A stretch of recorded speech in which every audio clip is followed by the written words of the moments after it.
No one on earth ever expected George Harrison to explode. Not the fans, not the press, and definitely not John Lennon. But in 1973, inside a quiet hotel room in New York, the world's most peaceful Beatle finally broke. He stood up, shaking with 10 years of swallowed pain, and said the words that shattered the myth of the gentle, silent George forever. Where were you when I needed you? John froze. The same man who once insulted presidents and stared down 50,000 screaming fans suddenly looked terrified. And then George did the unthinkable. He reached forward, tore John's round glasses straight off his face, and threw them to the floor. The crack of those glasses hitting the ground was the sound of a decade of betrayal finally breaking open. This is the moment the world never saw. This is the truth George never spoke until he was 58. And this is the side of the Beatles story no documentary dared to reveal. Today, we are going straight into the heart of that storm. The childhood that shaped George, the friendship that lifted him, the betrayal that nearly destroyed him, and the quiet revenge that made him more powerful than anyone ever realized. If you love stories the history books forget to tell, make sure to subscribe to the channel right now so you never miss the next one. And before we begin, tell me in the comments, Bansin Numbaunyu, because no matter when you were born, this story is going to hit you harder than you expect. It was the year 1973 when the quietest Beatle did something no one on earth ever expected from him. John Lennon had barely finished speaking when George Harrison rose from his chair with the suddenness of a man who had been pushed to the edge for more than a decade. 10 years of being ignored, 10 years of his songs brushed aside, 10 years of swallowing pride until it tasted like rust. All of it surged to the surface in a single breath. Where were you when I needed you? The words did not sound like a question. They landed like a sentence passed by a judge who had finally stopped forgiving. John sat there stunned. This was the same man who once stared down 50,000 screaming fans without flinching. The same man who mocked politicians and laughed through chaos. Yet now he looked small, caught off guard, stripped of all the armor fame had built around him. And then George moved. He stepped forward and reached for John's round glasses, the little circles the entire world recognized from posters, interviews, and history books. George tore them from John's face with the force of a man ripping out a thorn that had been buried in his skin for far too long. The glasses hit the floor with a sharp crack. May Pang later said John froze completely, not angry, not offended, truly frightened, because the man standing over him was no longer the quiet Beatle. He was no longer the gentle mystic who smiled through pain and talked about meditation and letting go. In that moment, George Harrison was a storm the world had refused to see, a storm built from years of dismissal and betrayal. And to understand how that storm ever formed, we have to return to the very beginning. Before everything fell apart, before the storms, the betrayals, and the silence that followed, let us go back to where it all truly began. Not in a studio, not on a stage, but in a small, cold house in Liverpool, where destiny whispered to a child who had no idea the world would one day know his name. It was the year 1943. George Harrison entered the world at 12 Arnold Grove, a tiny two-up, two-down house so cramped you could cross the entire downstairs in 6 steps. In the winter, the rooms grew so cold that a child could see his breath drifting through the air like pale ghosts. The toilet sat outside in the yard, a reminder that warmth was a luxury the Harrison family could not afford. But even in that shivering little home, something unusual was happening. Louise Harrison, George's mother, had a voice that neighbors claimed could rattle their dishes.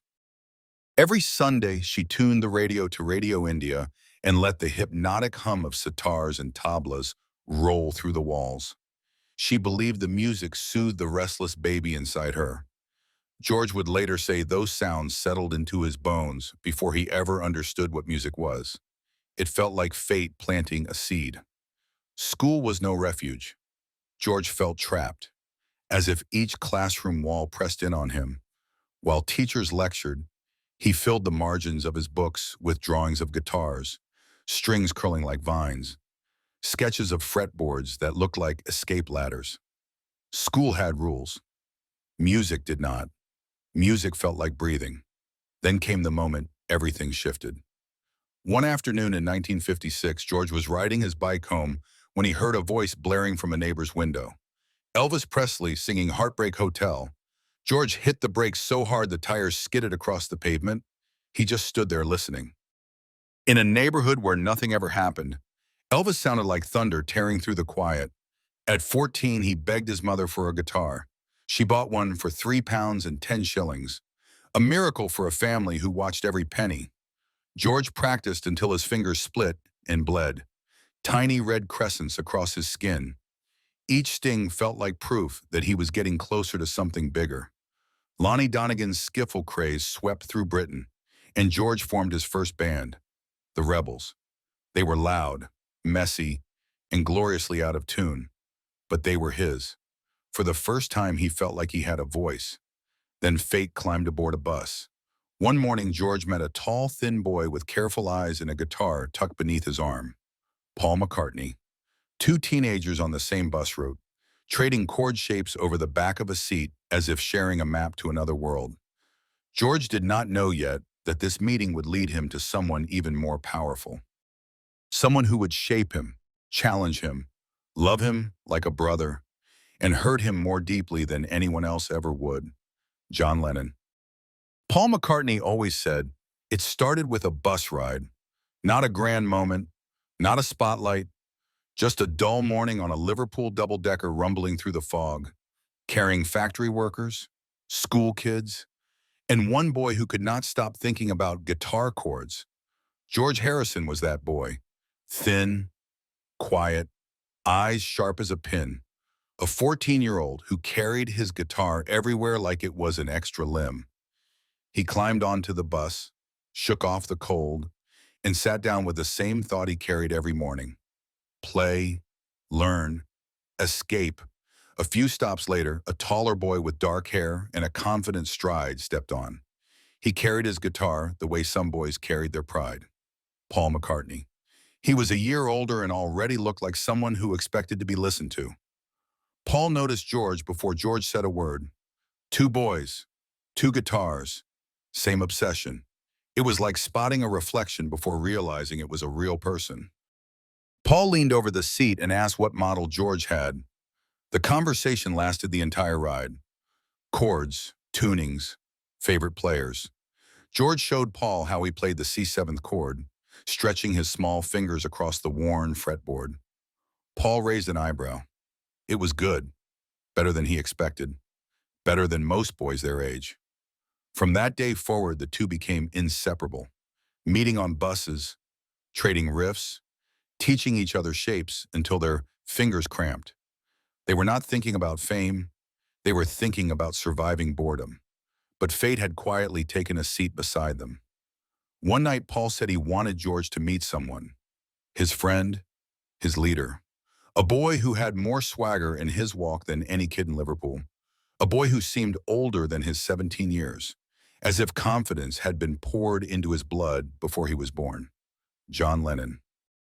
The first time George met John, the world would have laughed to think these awkward teenagers would someday shake global culture. But to George, John already felt like the sun in the sky, bright, loud, impossible to ignore. John sized him up instantly. George was small, very small, barely 15 but looking closer to 12. John tilted his head and smirked. "Who is this kid Paul dragged in?" Paul insisted George could really play. John raised an eyebrow, a silent challenge. He wanted proof, not words. So they climbed onto the top deck of a darkened bus. The only light came from a lonely street lamp drifting through the window. The bus was parked, empty, cold, and perfect. George lifted his guitar, swallowed his nerves, and played the lead part to a song called Raunchy.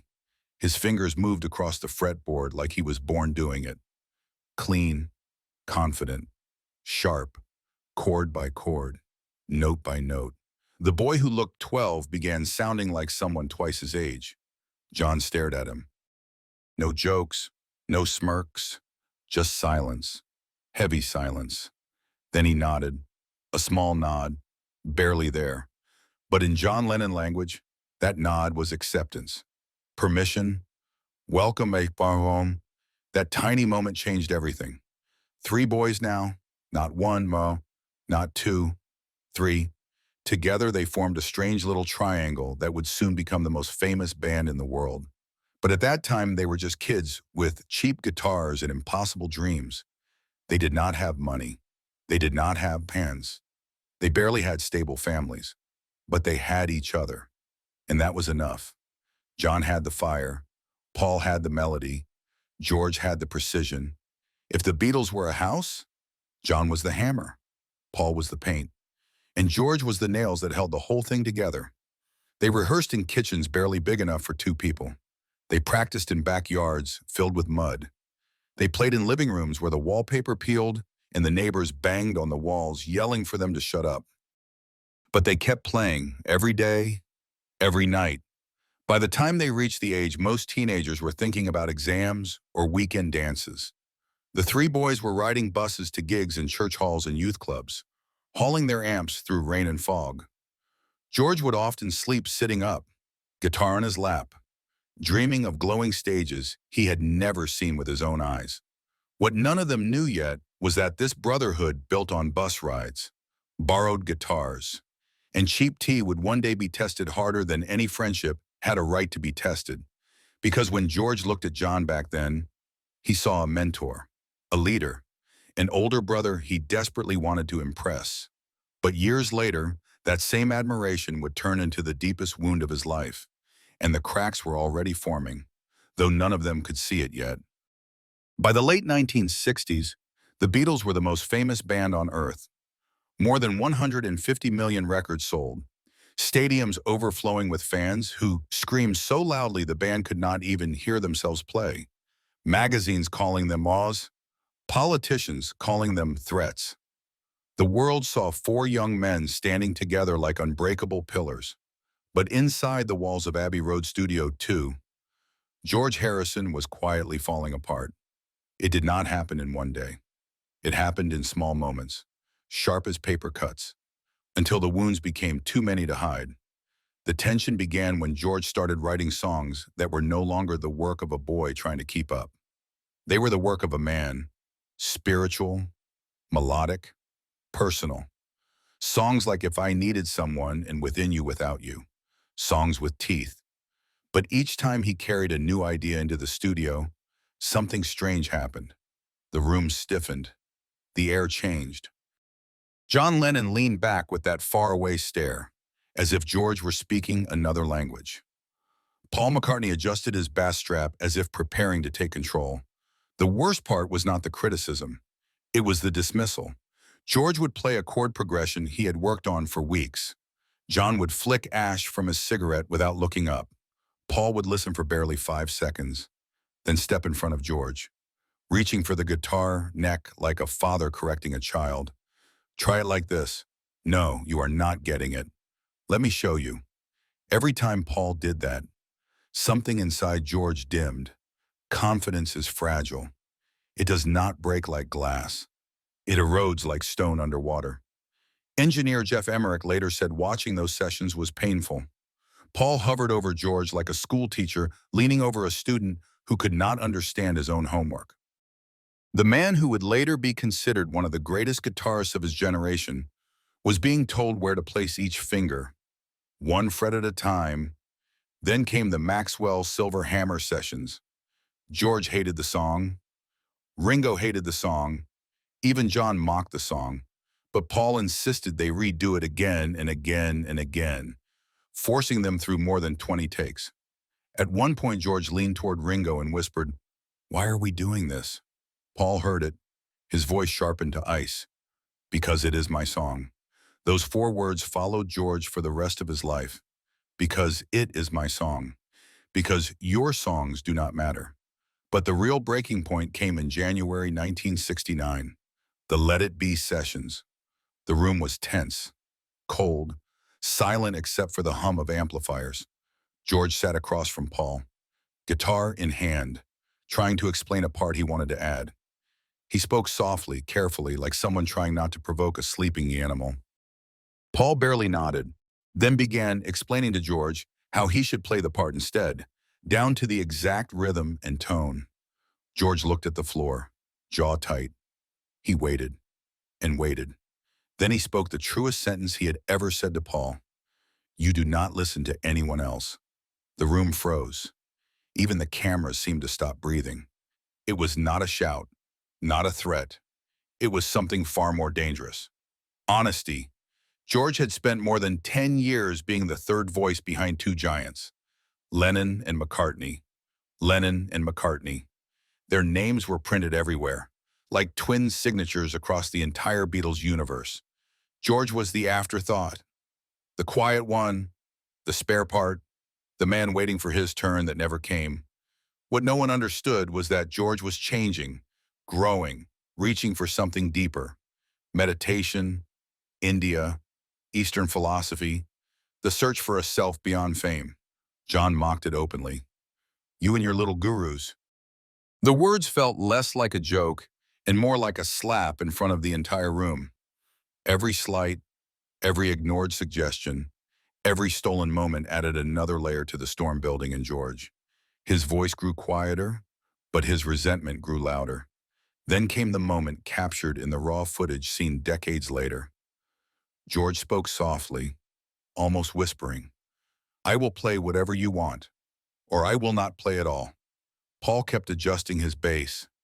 John stared at nothing. That silence was the loudest moment of George Harrison's life. He walked out soon after. Not dramatically, not shouting, just gone. He left the room the same way a man leaves a burning house when everyone inside insists it is not on fire. And that quiet exit marked the beginning of a fracture that no amount of fame, money, or nostalgia could ever repair. Because by then, George Harrison understood something brutal. Being in the biggest band in the world did not matter if you felt invisible inside it. The storm was still quiet, but it was no longer small, and it would not stay silent much longer. The year was 1970. The Beatles were finished, not paused, not resting, finished. Four men who had conquered the world, sold more than 250 million records, and changed the face of music had finally collapsed under the weight of their own brilliance. To the outside world, it looked like a wan but predictable ending. Bands come and go. Fame burns bright and burns out. But inside George Harrison, the ending felt nothing like closure. It felt like the breaking of a bone that had already been cracked for years. When the group dissolved, the newspapers pointed fingers. Some blamed John for chasing new philosophies. Others blamed Paul for trying to steer the ship alone. Some even blamed George for drifting into India in spiritual silence. Everyone seemed to have an opinion, but no one understood the truth. George did not lose a band. He lost the two men who had shaped him more than anyone else in his life. John Lennon and Paul McCartney, his brothers, his tormentors, his teachers, his wounds. After the breakup, George was 40 times more productive than he had been inside the Beatles. While John struggled with battles in his personal life and Paul fought to regain creative control, George exploded with ideas. He released All Things Must Pass, a massive triple album filled with songs he had been forced to keep bottled inside for years. The world was shocked. People wondered how the quiet Beatle had been hiding so much power. But George had not been hiding. He had been ignored. And for the first time in his life, he felt free. But freedom does not erase scars. One night, George found himself in New York during John Lennon's so-called lost weekend, a turbulent time filled with alcohol, chaos, and emotional collapse. Everyone expected the meeting between George and John to be warm, maybe even nostalgic. After all, they had gone through more together than most families experience in a lifetime. Instead, the opposite happened. John casually suggested the two of them should play together again, maybe at Madison Square Garden. Maybe something small. A reunion for fun. He said it as if the past decade had been nothing more than a minor disagreement, as if the words and wounds had vanished on their own. George did not smile. He did not joke. He did not soften. He stood up as if pulled by an invisible string and let out a sentence he had swallowed for 10 brutal years. "Where were you when I needed you?" He did not say it loudly. He said it truthfully. Then he reached out, grabbed John's round glasses, and tore them from his face. The glasses hit the floor, bouncing once, the sound sharp as a hammer striking metal. May Pang later said John froze like a child who suddenly realized the adult in the room was not playing anymore. George had spent a decade being talked over, talked through, and talked around. This was the first time he talked back with no fear. But the explosion with John, as painful and shocking as it was, eventually settled into an uneasy truce. The wound was deep, but it was not constant. The wound that lasted the longest belonged to someone else. Paul McCartney. People talked endlessly about George and John's tension, but the truth that shocked even lifelong Beatles historians was this. George's deepest resentment was not aimed at John. It was aimed at Paul, and not for one explosive moment, but for 20 years of quieter damage. Paul was a genius. George knew that. Everyone knew that. But genius often forgets the room is full of other people. Paul rearranged George's guitar parts in seconds, even when George had spent weeks crafting them. Paul stood behind him in the studio, pointing out finger positions, like a school teacher correcting a student who kept failing the same math problem. In 1974, George said a sentence he rarely repeated. Paul ruined me as a guitarist. Not ruined my skill. Ruined my spirit. That was the pain George never fully healed from. Even in the 1980s, long after the world stopped expecting a Beatles reunion, George was asked if he would ever start a band again with Paul. He answered without hesitation, I would join a band with John, not with Paul. He said it calmly. He said it as fact. He said it as a man who had spent too many years trying to get someone to listen. The sadness was not that he hated Paul. He did not. The sadness was that their friendship never found balance. One always stood in the light. The other learned to live in the shadow. And as the years passed, George carried that weight the way a soldier carries an old injury. He learned to walk with it, even to joke about it. But every step reminded him that pain leaves marks time cannot reach.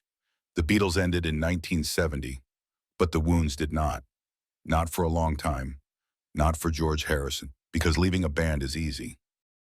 Leaving the people who broke your heart is not, and George had been breaking for years. It began quietly in the early 1970s. Long before anyone realized George Harrison was stepping into the most powerful chapter of his life. The Beatles were gone. The friendships were fractured. The wounds were fresh. Most men in their late 20s would have fallen into bitterness or tried desperately to recreate what they had lost. But George was not most men. While John plunged into political firestorms and Paul fought lawsuits just to reclaim control over his own music, George did something completely unexpected. He walked inward, toward silence, toward spirit, toward a version of himself that had been waiting since childhood, ever since those Radio India broadcasts drifted into his bones, and the world began to see something shocking. When George Harrison finally stood alone, he was not small, he was massive. In 1971, he released An All Things Must Pass, a triple album so enormous that critics joked it could have been the entire Beatles inventory for an entire decade. One album, 3 discs, more than 30 songs. It hit #1 around the world and stayed there for 7 weeks straight. Fans were stunned. Reviewers were shaken. How had this man, the quiet Beatle, been sitting on so much brilliance? The answer was simple. He never lacked songs. He only lacked space. But George did not stop there. In the summer of 1971, he created the Concert for Bangladesh, the first major benefit concert in history. Before Live Aid, before Farm Aid, before any celebrity ever imagined using a stadium to fight suffering, George Harrison, the boy from 12 Arnold Grove with cold hands and big dreams, was the first to try. In one night, he raised more than $10 million. In one night, he saved countless lives.